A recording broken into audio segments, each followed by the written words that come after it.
Hi everyone, thank you very much for coming. My name's Gordon Brown. I'm a senior software engineer at CppCon Software. I'm going to be talking to you today about defining a unified interface for execution. The talk aims to last for about 45 minutes, so there should be plenty of time for questions at the end. First of all, the usual disclaimers. The slides that I'm presenting today are contributed by myself as well as others at CppCon, as well as those in standards bodies such as Kronos, C++, and any views represented in the slides are those of me myself and not necessarily those of CppCon. So who are CppCon? So CppCon are a small tech company in Scotland. We develop heterogeneous compute solutions for semiconductors. So we build compilers, debuggers, runtimes, and other tools for heterogeneous architectures such as GPUs and DSPs. We do this based on open standards like OpenCL, CppCon, and Vulkan.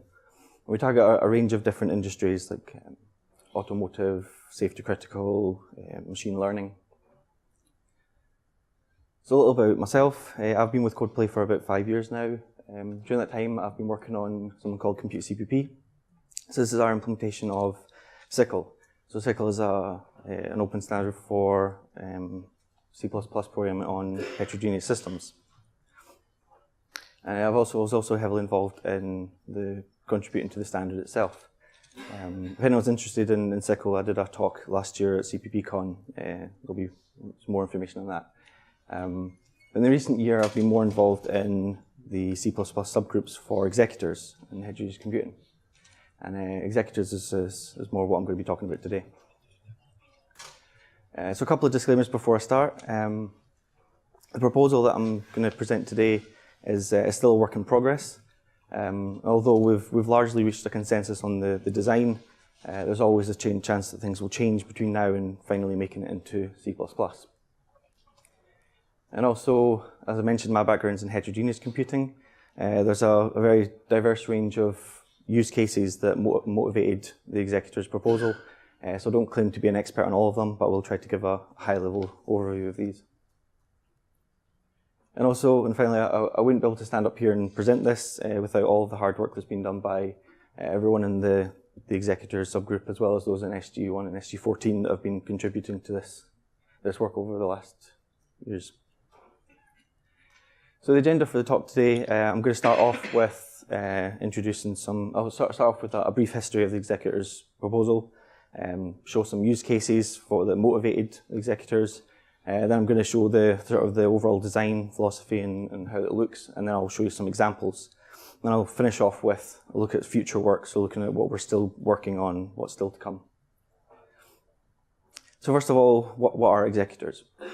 So the elevator pitch essentially for executors is in C++17 we have several control structures now for executing work, things like std invoke, std async, and parallel algorithms.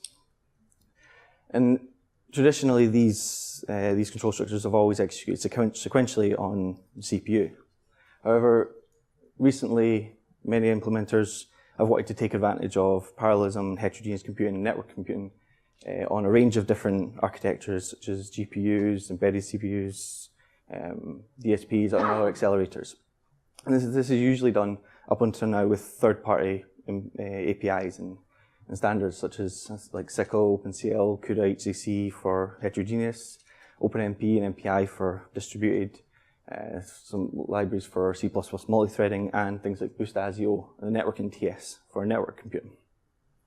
Our executors aims to provide a unified interface for writing generic code in order for executing work that can be implemented on top of all these different standards and all these different resources in a standard way that can be used by all these different control structures.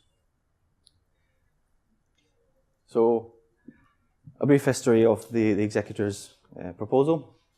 So the very first proposal came in 2012. So this is quite far back. So this idea has been going around for a long time now.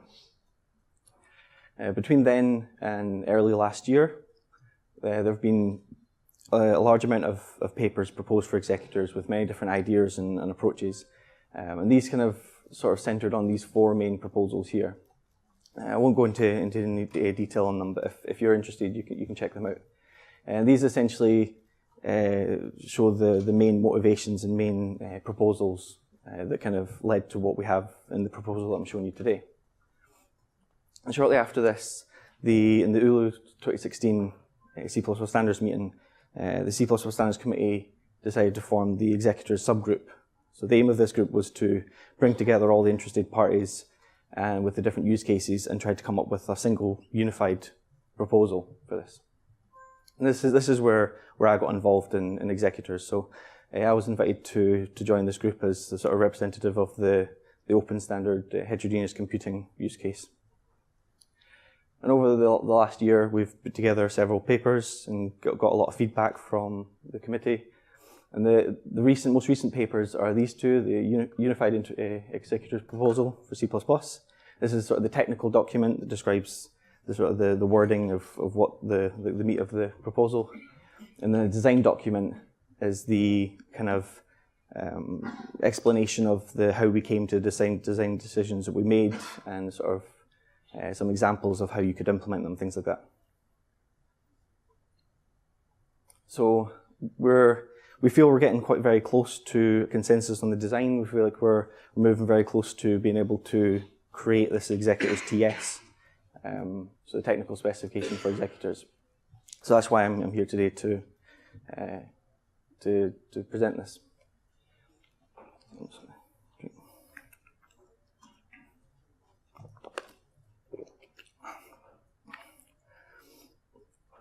So what is execution? So the interesting thing about C++ is that the answer to this question would range greatly depending on who you ask. So if you were to ask someone who works primarily with multi-threaded applications, they would say static or dynamic thread pools, std async, launch policies, work that's executed on standard threads. If you were to ask someone doing network execution, they would say network devices, things like boost ASIO, networking TS, one-way communication, and work tracking. If you ask someone doing parallel execution, they would say things like the parallel algorithms, vectorization, bulk execution of multiple threads, and channeling a return value for algorithms. And finally, if you were to ask someone that does heterogeneous or distributed computing, they would look for discrete, non-CPU architectures, managed execution resources, and task graphs. So the problem is if everyone has different idea of what execution is, how do we define a unified interface that works for everyone? The problem is if everyone just pulls in favor of one approach, you never reach a consensus in this unified design. So essentially we need to find a kind of a common ground, something that all of these requirements have that we can build from. Essentially that's all of these use cases require the ability to execute work. Essentially the idea is being able to execute a callable object. Now, this might seem very trivial, because you think C++ is already capable of executing objects. However, this can serve as a kind of foundation in order to build upon, in order to provide this unified interface to give all of the features that everyone needs. So the first thing that we needed to do to define executors is to establish a sort of topology of execution. So we need to define the various components of execution, what they are, how they relate to each other, and the terminology for describing execution. So this starts off with the instruction stream. So this is what I was showing a moment ago, this callable object. So an instruction stream is essentially just any callable object that can be executed. Then you have lightweight execution agents. So lightweight execution agent is essentially any thread of execution. So this could be a standard thread, or it could be any other form of thread, so like a GPU thread or anything else. And essentially, a lightweight execution agent executes the instruction stream. Then you have what's called an execution function. So an execution function executes the instruction stream on one or more lightweight execution agents with a particular set of properties. These properties come from the executor. So the executor is essentially the main component of the executor proposal. Essentially, this is what describes where, when, and how work is executed. So the executor can spawn one or more of these lightweight execution agents through their execution functions, each calling this instruction stream. Oops, jumped ahead a bit.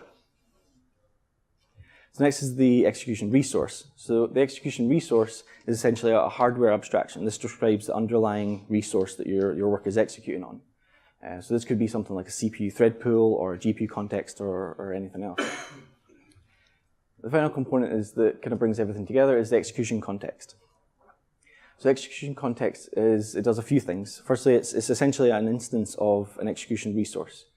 So it manages an underlying resource. And the next thing it does is it's responsible for managing all of the lightweight execution agents that are executing on that resource. And then finally, it provides executors that can be used to execute work on that resource. So there's not much to show at the moment, but I thought I'd show a very, very simple 3-line example of the general idea of this.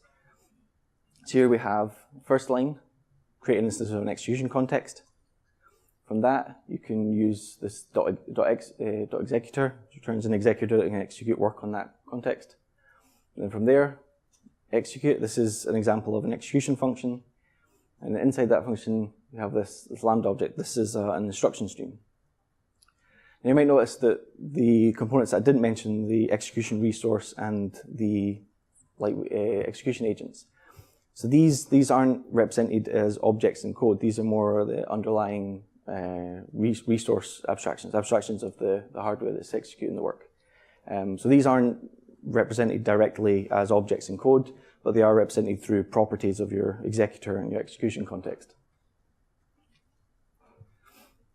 So the next thing we had to do is once we had this kind of topology of how to describe this execution, we had to establish what the different bifurcations of execution were between the different use cases.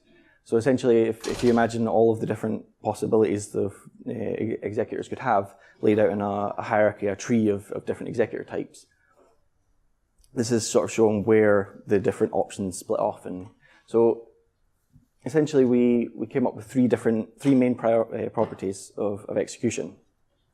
These are the sort of the main properties that describe the semantics of execution. There's more properties as well that I'll get to later on. These are the main ones.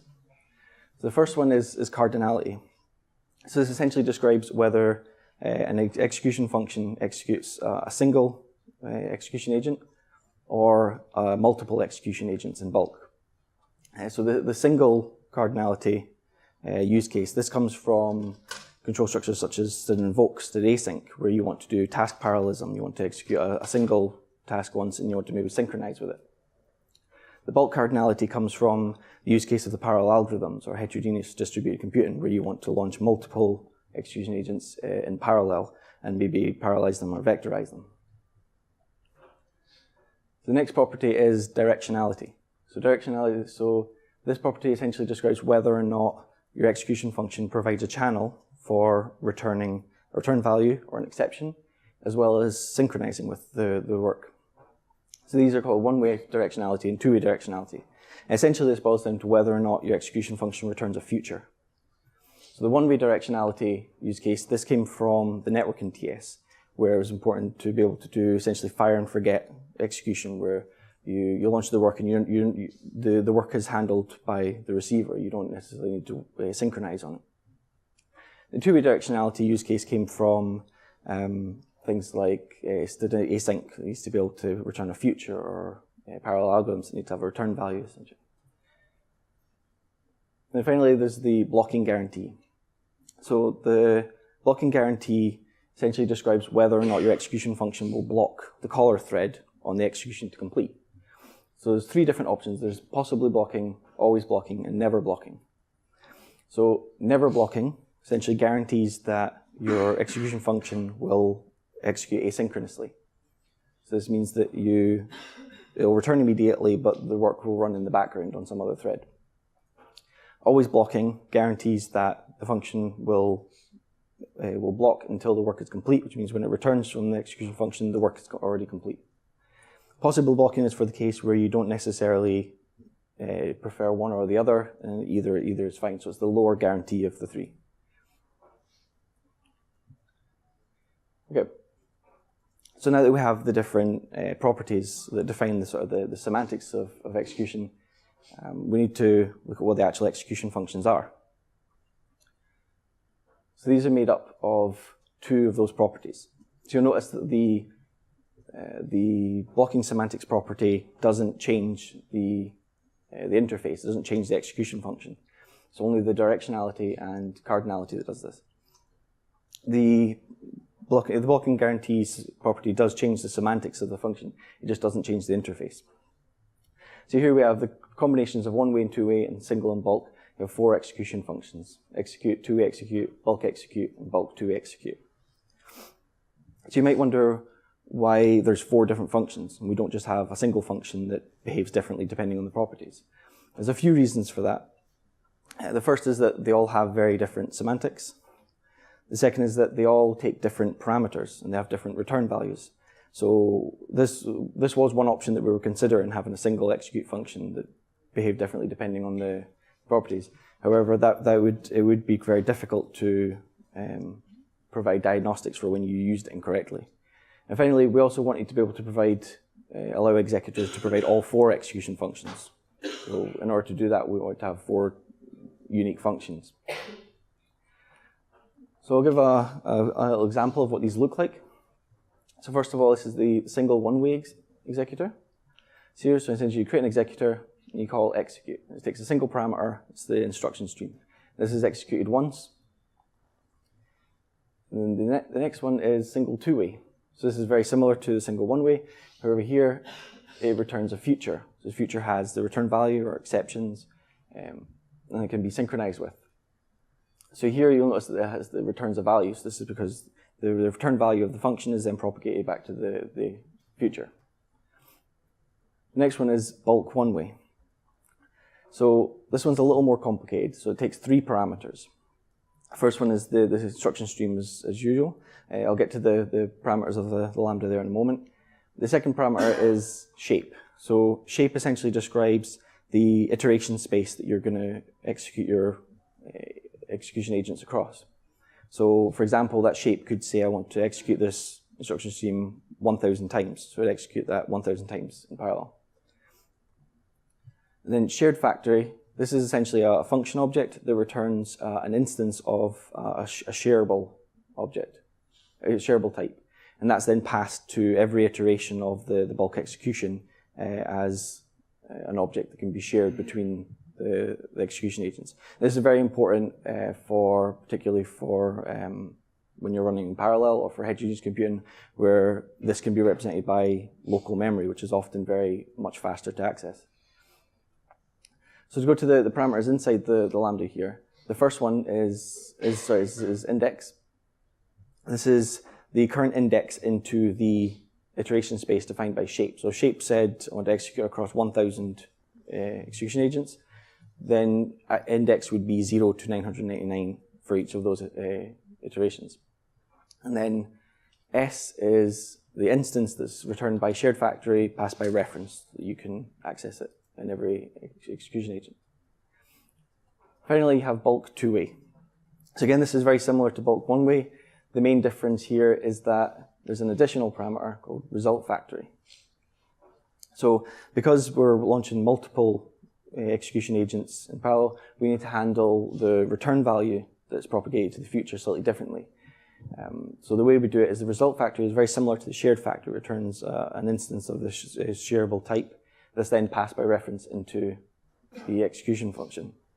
Just it looks like a typo that I obviously spelling index on both the one way and the other. Yes, sorry, that is a typo. So index should be I. Yep, I think I shortened the slides, but then forgot to change it. Thanks. Sure. Is the index always a size t, or does that type depend on the shape type? Yeah, so that's a good question. Yeah, so the shape type and the index type are actually defined by the executor itself. So for this example, I've used a size t just to keep it one-dimensional and keep it simple, but that is defined by the executor, so it could be multi-dimensional. The future type is also defined by the executor type as well. So the executor could have its own future for doing additional things. Are those lambda captures That's just. So there's nothing actually being captured here. It's just a force of habit, I think. Yeah, so essentially the way the result factory works is, so you pass this, similar to the shared factory, you pass this instance into every iteration of the bulk execution, and then the writer of the person who's writing the actual instruction stream decides how the return value is decided. So it may be decided by one particular execution agent or a result of multiple ones. Okay. So as I mentioned before, in addition to these first three properties, there's multiple other properties that we're defining.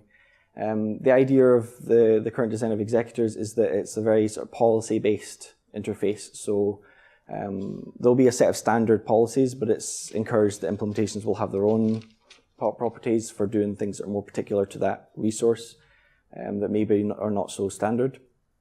So here's the current. So first of all, these are the properties that you've seen already. So single, bulk, one-way, two-way. So essentially, single executes instruction stream once, bulk executes multiple times. One-way doesn't return a feature, whereas two-way does return a feature for the value or exception and synchronization. And then you have possibly blocking, always blocking, never blocking. So it's may or may not, always or never blocks the caller thread on the execution to complete. So one thing to note about these is these first four properties are the only properties which modify the interface. And this is because they change the execution functions that are available. And also because of that, these properties are the only properties which are additive. So for example, if you had an executor that was single and one way, and then you requested that as bulk, so I'll get to customizing executors in shortly. If you were to request that this is now a bulk executor, it adds that to it. So it's now single, one way, and bulk. The same with if you said two-way, it would now be single, two-way, one-way, and bulk. Whereas the other properties are all mutually exclusive, at least in the ones that we've currently defined. So some of them are for toggling features on and off. Some of them are for choosing one of multiple choices of guarantees. So the other properties that I've not mentioned so far are these. So I'll go over these quite quickly. So the thread mapping semantics property essentially describes how the execution agents are mapped to threads. So the common one would be thread mapping. So this essentially means all of your execution agents are mapped to a STID thread. Another one is new thread mapping, which essentially means that every execution agent will be mapped to a new STID thread. So it'll always be launched on a new thread. Another one we have with a slightly lower guarantee is the other execution. So this allows you to map to something that's not STID thread. So for example, a GPU implementation would use that because it can't make the same guarantees that you have with STID thread. The bulk execution guarantees. So these are, if you're familiar with the parallel algorithms, these essentially reflect the properties of the execution policies. So unsequenced, sequenced, and parallel. So essentially this is what this property specifies. So that guarantees the relationship between the execution agents. Caller forward progress. So this is a property that essentially describes the forward progress guarantees between the caller thread and the execution agents that are being launched. And this can be quite important for guaranteeing when the function is executed. Continuation specifies whether the instruction stream should be executed as a continuation of another task. The future work submission is an interesting one because this essentially is more of a hint. So this tells the underlying execution context that you still have work to submit, even though there's nothing on the context at the moment. So it can be used, so for example, if you have an execution context that may shut down at some point, you can use this to tell the execution context, don't shut down yet, there's still more work coming even though I've not provided it yet. So that property is more of a hint because it's quite dependent on the execution context. And finally, there's the allocators. The allocator is a type that you can specify that's used for allocating memory from the instruction stream if that's necessary for the implementation. Good. So the next part is, now that we have all these properties and we have the executors, it's very common that users will want to customize their executor. They want to request particular properties of their execution. And it's also quite important for library implementers to be able to guarantee certain properties of the executions. They may customize the executor further in order to enforce certain properties. For example, std-async requires certain properties, so an implementation of std-async would guarantee certain properties in order to enforce what the standard guarantees. But we'll get to have an example of that later on.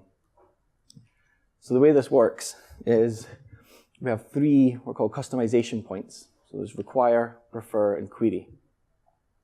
So the first one, require, so what this essentially says is that you pass it an executor and a series of properties. And what it'll do is it'll return a new executor that's able to fulfill those properties. If it can't do it, then it'll result in a compile time error. So this is very important when you want to make hard compile time guarantees that your executor will do what you want it to do. Prefer is slightly different. So the way prefer works is that it also takes an executor and a number of properties, but it may or may not return an executor that can fulfill those properties. So what it essentially does is if require would succeed, it would compile, it must do that. If it doesn't, then it is free to return the original executor as it is without modifying it. So this is quite important in the cases where you want to say you're not. It's more of a hint or a preference. You don't necessarily need those properties, but it would be ideal. Or in the case where you may want to modify the properties of the executor dynamically. Finally, the query property.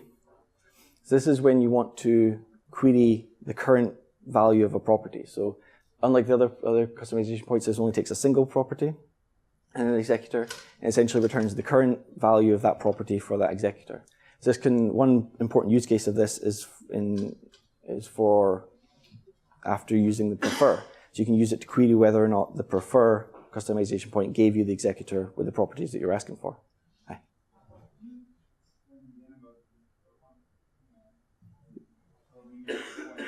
Sure. So generally, the idea of prefer is that it will. Sorry, this one. Sorry. Yeah. So yeah. Sorry. So the idea is of prefer. Repeat the question first. Oh yeah. Sorry. So the question was he was asking me to reiterate the how prefer works.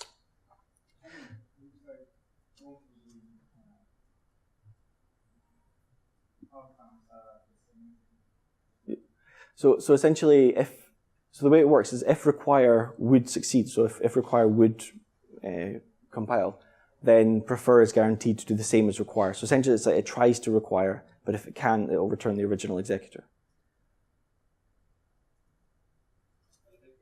If it can, it will return the different executor. It'll likely return. That's not on the slide.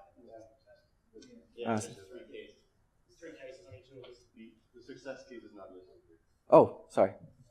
Yeah. So to iterate, so if require would be successful, it must return what require would. So it would return the executor with the properties that you've requested. If that wouldn't succeed, then it returns the likely the original executor. It's unchanged. Hey. Like the original. So it's allowed to fulfill as many of the properties as it can. Well, it would be the original executor unmodified. So if it can't fulfill the properties you've asked for, it would return unmodified. Yep. And that's where the one of the uses of query comes in, is that after you've called prefer, you may not know whether you got what you asked for. So query can be used to query, say, if I asked for something, did I get it? So I've got an example of that here. So the first example is of require. So we have a one-way executor, and then we call require with the executor and the two-way flag. And this returns a new executor type. So essentially this is saying that I want this executor to provide two-way semantics. The executor that returned, because it's require, if this compiles, this is guaranteed to succeed. So you can call two-way execute. Whereas with prefer, say we have possibly blocking executor, we'd prefer that this is never blocking. So you can say prefer, and this may return an executor type that has those properties, or it may not. So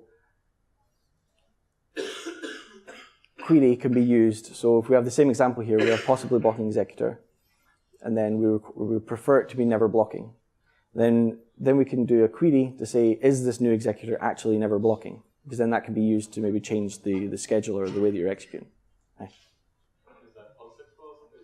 So that's because this seems like type information, right? And like you want to query that maybe also like a compile time, like that make decisions based on that. So this can be compile time, but it may not be depending on the implementation. So some implementations may want it to be dynamic information.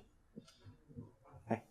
For the first case, for the required, Sure. what happens if it cannot fulfill the requirement? You just throw, or? So for require, if it's not able to fulfill the requirements of the properties, it will fail at compile time. What if it doesn't know that? So that's where prefer can come in. So require is used for when you're able to determine the semantics of your executor at compile time. Prefer is more useful, can be used for when you want to do it dynamically. So as that could be quite important. I've got the next section covers that in a bit more detail. Oops. So the next part, the last part of the design is the polymorphic executor. So the idea of the polymorphic executor is that these two functions, require and prefer, can either return a static type, a static executor type, or they can return a dynamic executor type. So essentially a wrapper around an executor. Now, first of all, the polymorphic executor is required to provide all 4 execution functions. So it has to provide the whole interface because it's dynamic, it doesn't know which properties it can fulfill. So the benefit of this is, so in this example, so you have a scheduler with a 2-way executor. Then here we want to prefer that this 2-way executor is never blocking. So here, so we call prefer and then never blocking, and then we assign it to a new executor and then we use it. There's a couple of problems with this. The first is that the statically typed executors can't be stored generically in a container like this. So for example, if you want to modify it in line, you can't do that. You always have to return a new type. So essentially, if you ever want to modify the behavior in an executor, you have to return a new type, and then after that's used, that's discarded unless it's kept later on. So the other problem with this is that if all executor types were statically typed, an implementation of prefer, so the result of prefer would have to be known at compile time, because you'd have to know what the return value is. It would have to be some static executor type. And this causes a lot of problems this would cause problems for implementations where it's important to decide whether these properties are supported at runtime. For example, if you're cross-compiling for another system, or you're running generic code that you may not know the architecture that you're going to be executing on or the properties of it, you need to be able to determine that information at runtime. So the way to fix this is the polymorphic executor. So replace the 2-way executor with this polymorphic executor. And first of all, now this is a generic executor type, and the polymorphic executor can be assigned to and constructed from any valid executor type. So here, rather than creating a new executor, we can assign the result of prefer to the existing executor. So we can modify it in line and keep that behavior. Additionally, because prefer can now, rather than returning a static executor type, sorry. Is this being implemented using type erasure like standard any or standard function, or is there some other expected? Yeah, it's a common implementation. So it would be type erasure on the executor to have another static executor type inside. Yeah. Hi, yes. So how do you handle the fact that different executors have different functions, different signatures? So the question was how to handle different executors with different signatures. So this is for when you have the polymorphic executor type. Yeah. So generally the way this is work is, one thing you can do is you can query the executor to say, can you provide these functions? So there's one thing I don't show here is that at compile time, you can query using traits to see whether or not they're available. For runtime, you can use the query function for querying. The executor is a single, the polymorphic executor is a single type, so it can only have a single set of functions. What is that set? Yeah, so the question was, it might only have a subset of the functions. The question is, what functions does the polymorphic executor have? So the polymorphic executor has to provide the whole interface, but it may not support all of them because the executor inside may only have certain properties. So in that case, if you called an execution function which isn't supported, it would throw a bad executor exception to sort of say you're trying to do something with this polymorphic executor that's not supported. Yeah. So the other benefit of having this polymorphic executor is that prefer, as an implementation, can return the polymorphic executor, which means it can decide at runtime whether or not the properties you've asked for are supported or not, which could be really, really important. Yep. You sure? About to execute returns of future. What is the relationship between the lifetimes of the future object and the executor object? If the future outlives the executor, and then you call .then on the future, you want, presumably, that task to be scheduled with the same executor, which may or may not still be alive, yep. Right? Yeah. So the question was, if you have a future type that outlives the executor, then where is that executed? So it's actually a really interesting question. This is one of the things that that are still quite heavily debated, and this is part of the proposal is the execution context. So essentially, what you'd want is an execution context underneath which handles the actual execution. So even if an executor is destroyed, the execution context can still continue to execute work. So a future would likely have a handle to the work associated with the execution context. So it could be something like a thread pool. So if you execute work on the thread pool, that future is then tied to the result of that, the work on that thread. So obviously, if you destroyed the thread pool, then that would likely throw an exception of some kind to say, you're trying to continue work on something that's a resource that's no longer available. Generally, that's the way that we would see it working. Thanks. So the next part of the talk is I'm going to go over a few examples of executors and what they would look like. So when I was writing this, I wanted to split it into sort of three different sort of target audience. First of all, there's those who would actually want to implement executors. So they want to know like, how would you actually write an executor, an execution function. There are those who implement libraries that want to use executors. And then there's actually users who will be using these executors in interfaces like std-async. So I'm going to go through an example of each of those. So the first one is I'm going to show a very naive implementation of an executor with a two-way execute. And I say naive because I have to keep this implementation quite short so that it'll fit on a slide. So essentially here we have the two-way execute function. So it takes a function object by forwarding reference and returns the result of the function.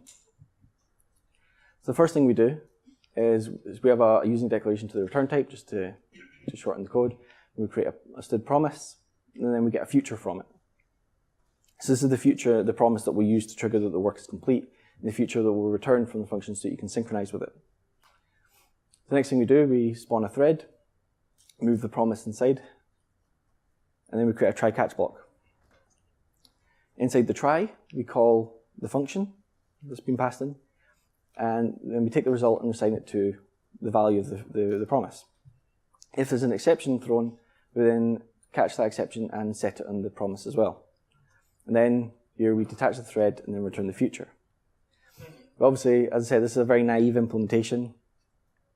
You wouldn't want to detach the thread like that because essentially the future that you're returning is not tied to the thread, it's actually tied to the promise. So you could run into situations where technically the value of the promise has been set, but the thread is actually still being context switched and it's still running somewhere. So it's a very naive implementation. It's not very performant, but it's in order to fit onto a slide. So essentially what you'd want to do is use something, spawn a thread onto an underlying execution context, like a thread pool. So this function would likely have a link back to its execution context, and you would spawn work on that context, and then return the future to it. So next, using that executor, I'm going to show how we could implement std-async. So here's the existing function call for std-async. So it takes a function by forwarding reference and a number of arguments, and then returns the result of that function called with those arguments. Now, in order to adapt this for using executors, we simply add another parameter. So the first parameter now becomes an executor. So this now says, I want to run async, std-async, but on this particular executor. So first of all, as I mentioned earlier, certain C++ control structures, such as state async, will require certain guarantees about behavior. So here we do a require to essentially guarantee that this is a single two-way, never blocking, so that runs asynchronously. Now, the other overloads of state async would involve like launch policies, and these policies can also be managed by the other properties, but this is the simplest case for now. So the next thing we do is we take this new executor, and then we call two-way execute, and then we take the future. And inside that, we call the function and forward on the arguments. And then we return the future to that. Finally, if you wanted to use an executor, so if you're just interested in using executors for running on something like state async, here we have a very simple example doing a factorial computation using state async. In order to use this with executors, you simply pass the executor. It's as simple as that. Say, for example, you wanted to use this on another executor on another device, maybe even something like a GPU. Essentially, from the interface perspective, it's as simple as that. So in reality, obviously, if you're running something like a GPU, there's other considerations to take into account. There's the performance considerations of the way you write your code. There's potential limitations about what you can execute. But from an interface perspective, it's essentially as simple as just changing the executor that you use, and it'll then run on that resource. Okay. Let's get a drink.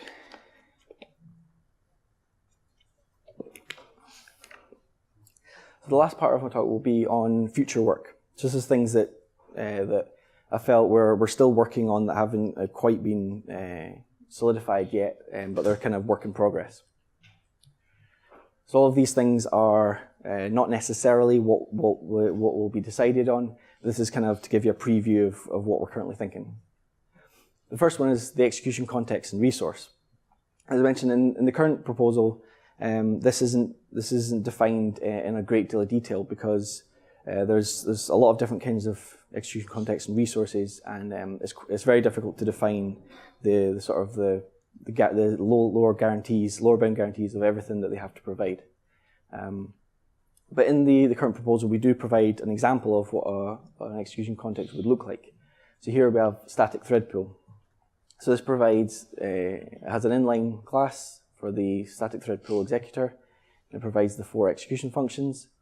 And then you have a function for returning the executor, and then an attach, stop, and wait for managing the work from the thread pool.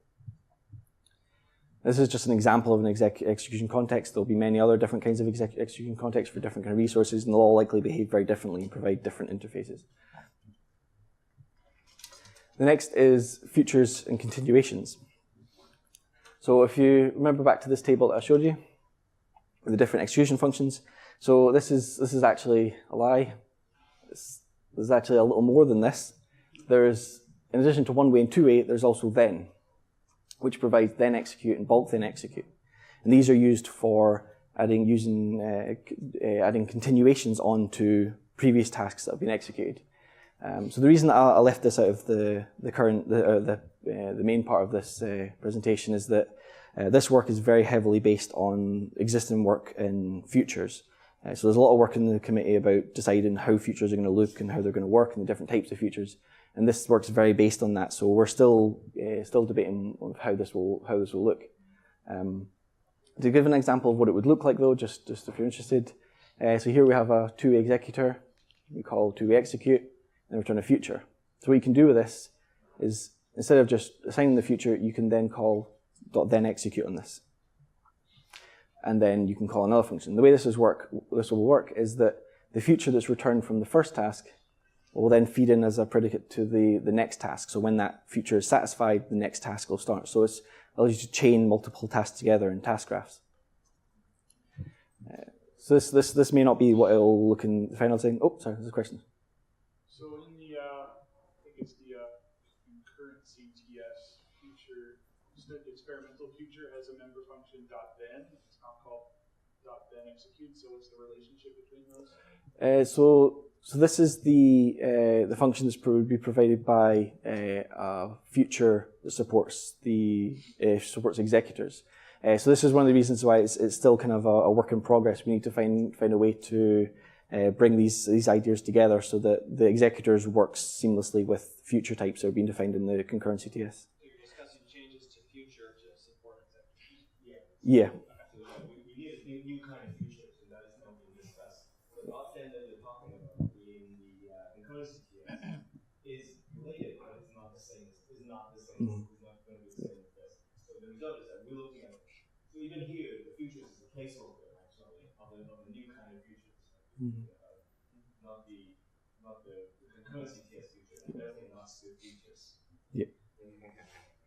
Yeah. So the current futures that are defined in the executor's proposal don't relate directly to the futures in concurrency TS, but we do want them to.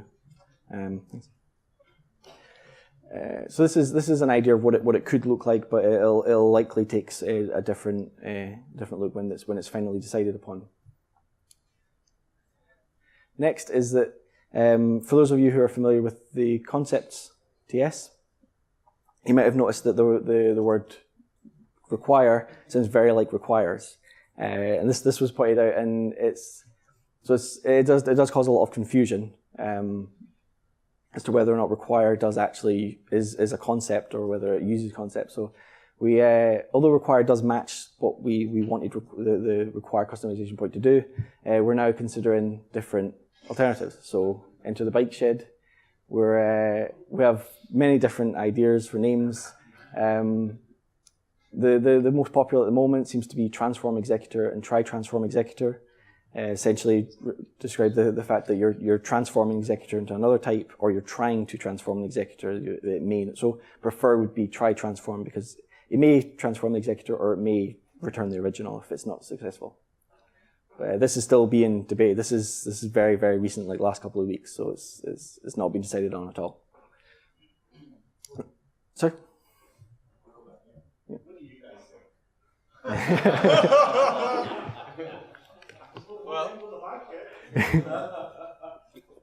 think? This isn't actually all of them. It's just the best ones that I picked out from the chat that I could fit on the slide without being too small. Some of the words on the left have history. There's a suspicious lack of past tense, since you're actually returning a different object and not modifying the original. Okay. So the point was that maybe we should describe it as a past tense because you're returning a different executor type. And not modify. I see. So you mean for the prefer? Yeah. I mean, transformed instead of transformed, right? Because you're not applying it to the original object. That's true. Well, the way that we're thinking about it is that transform reflects the act of transforming the executor. But that's a good point. You could use it to describe this as the returned executor would be a transformed executor. It's sort versus sorted. Yeah. Yeah. Hi. So one bit of feedback on your horrible colour scheme here. All terms under prefer are far too busy with all the underscores and everything. There's not a single simple one there. Whereas under the required one, they're all possibly reasonable. There's a real asymmetry there. Yeah, so the point was that the ones on the right hand side here, they're very long and a lot of underscores. They're very wordy. Yeah.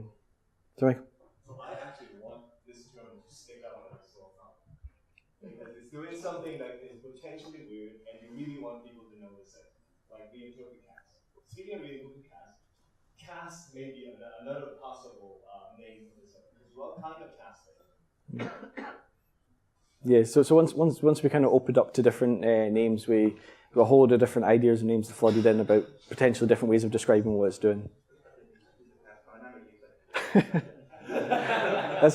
That could work. Hi. Just to clarify, the require kind of function would not apply if it's not as well. Yeah. So the question was whether the require function or whatever it will be called is won't compile if the properties can't be supported. That's right. Yeah. On the conspect. So sorry. As a define as conspect, can I use it in the if I want to do SPI? I believe there would be I believe there would be a const expert interface. Hi. What's the difference between So the question was, what's the difference between require and prefer on the polymorphic executor? So this is an interesting question. So the require could still return a polymorphic executor, but the actual calling of the function has to be resolved at compile time. But it can still choose to return a polymorphic executor if it wants. Whereas prefer doesn't have any requirement to fail at compile time. Won't require on the polymorphic executor always return polymorphic executor? Or can Yeah. the argument to require be a polymorphic executor? Or do you need a more specific? Yeah, so the question was, can the argument to require also be a polymorphic executor? It can, yeah. So you can have a polymorphic executor and then require. Actually, no, that's a good question. No, yeah, I think you're right. Yeah, so I think, yeah, that's an interesting question. I think maybe you wouldn't be able to use a polymorphic executor as a require. So I think if you're doing compile time guarantees for the properties of executors, I would have to stay at compile time. So the implementation could return a polymorphic executor, but it's unlikely to, because then you wouldn't really be able to do much with it.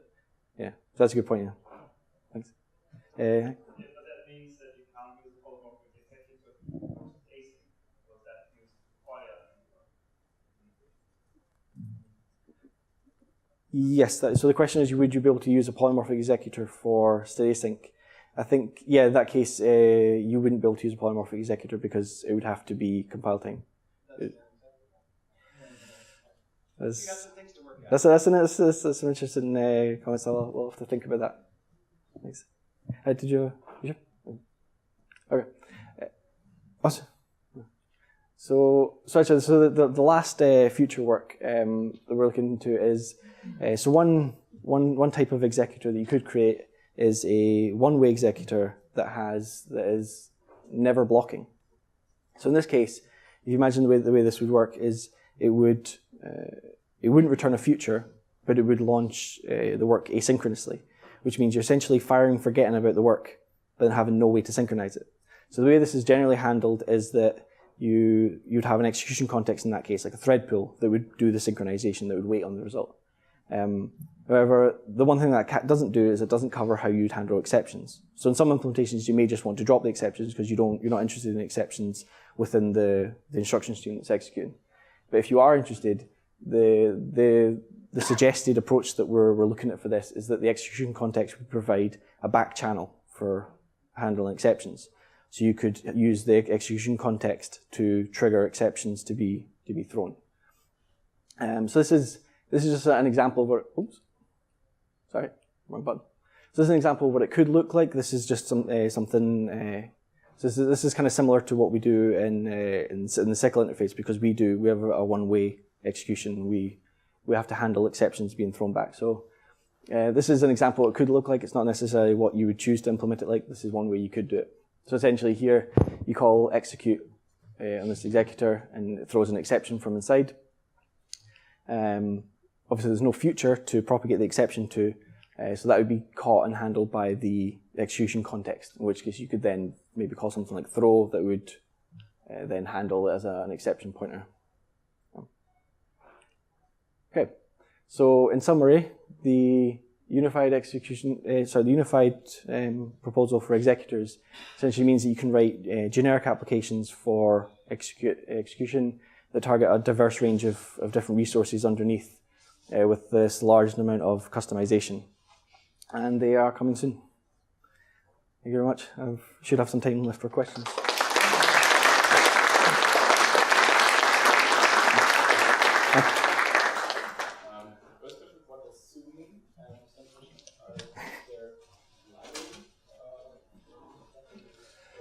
Okay.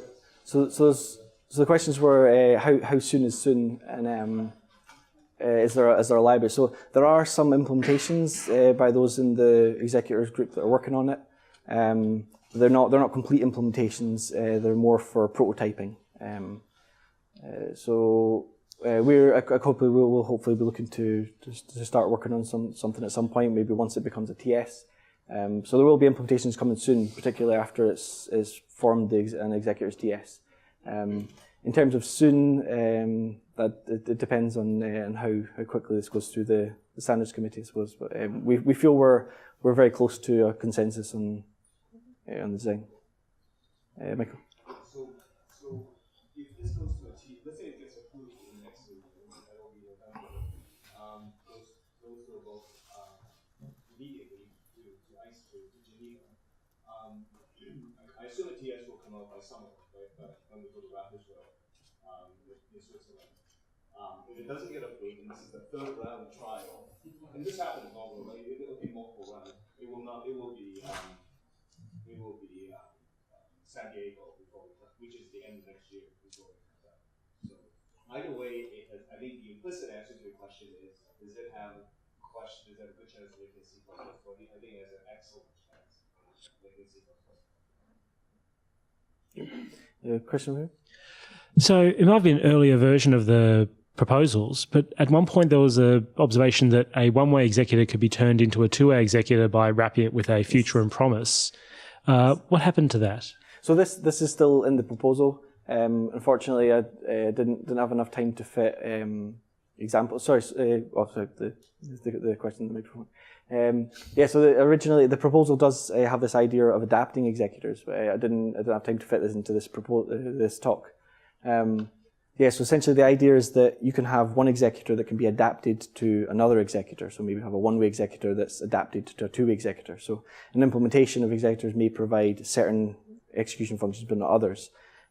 So an implementation can choose to adapt an executor to another type. So when you do a require, it'll say I don't natively support this executor, but I can adapt it. And this is something that can be queried through type traits for the executor type. There is still some things we're trying to figure out about some of the concerns about what happens when you do adaptations. Like, for example, if you adapt a two-way executor to a one-way, what happens to the future? Does it just get dropped, or does it be handled in some other way? So we need to be careful about how we allow adaptations so that users don't accidentally shoot themselves in the foot by doing something they don't expect. Hi. For you. I guess I have two questions. One is that there's executors in the networking TS, and have you guys started thinking yet about how to bring this proposal and the networking TS together? So the question was, how does this relate to the executors in the networking TS, and if we thought about bringing them together? So one of the major contributors to this executive proposal is Chris Kolhov, who works very heavily on the networking TS. So the idea, as far as I know, is that the networking TS will be updated to match the proposals in the executors TS. So that will be brought up to date with what we've been doing in executors. And my other question was the coroutines TS. Obviously, execution and coroutines, they intersect. I'm sure in interesting ways. Has anybody thought about that yet? So the question was, how does executors relate to coroutines? It is a very good question. It is something that we've got in our minds. We've not spent too much time on that yet, but it's something we will be looking into later down the line.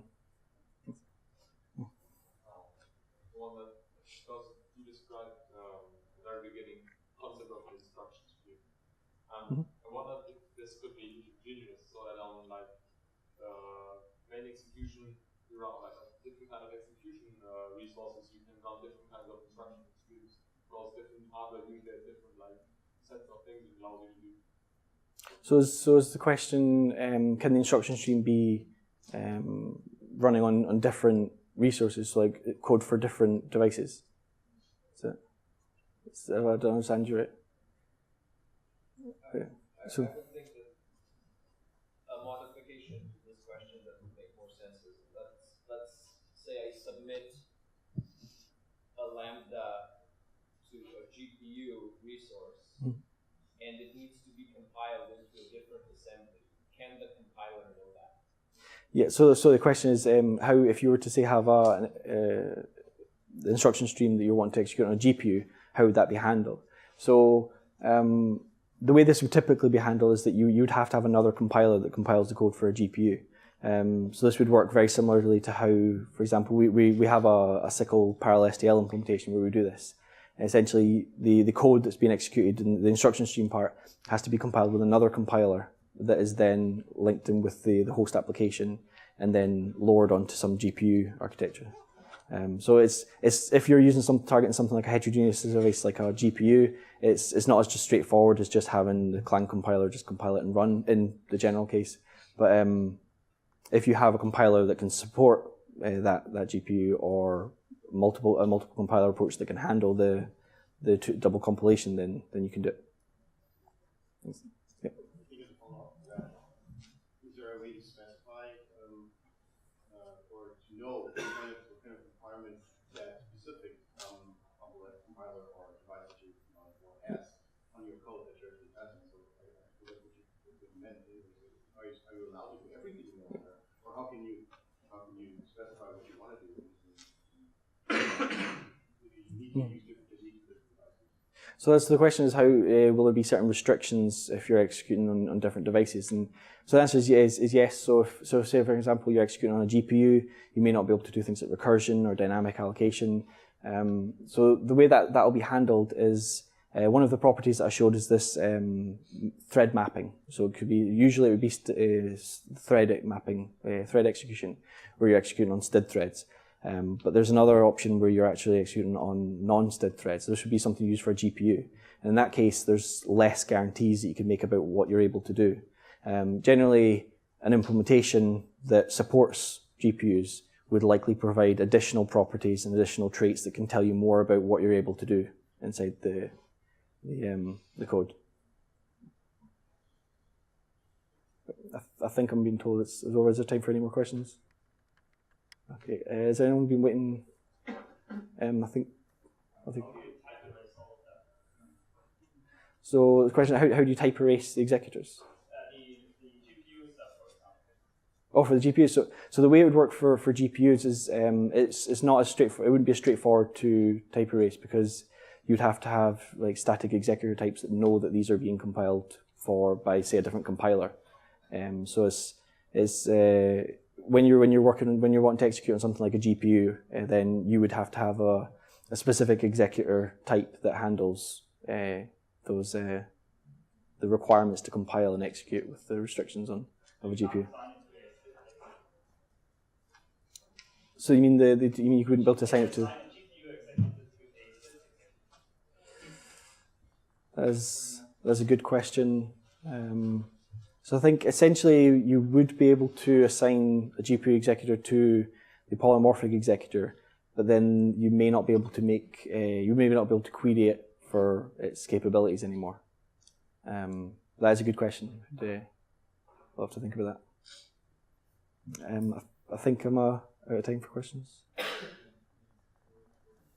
Okay, so we've gone over. So if anyone has any other questions, I'll stay at the front to take questions. Thank you.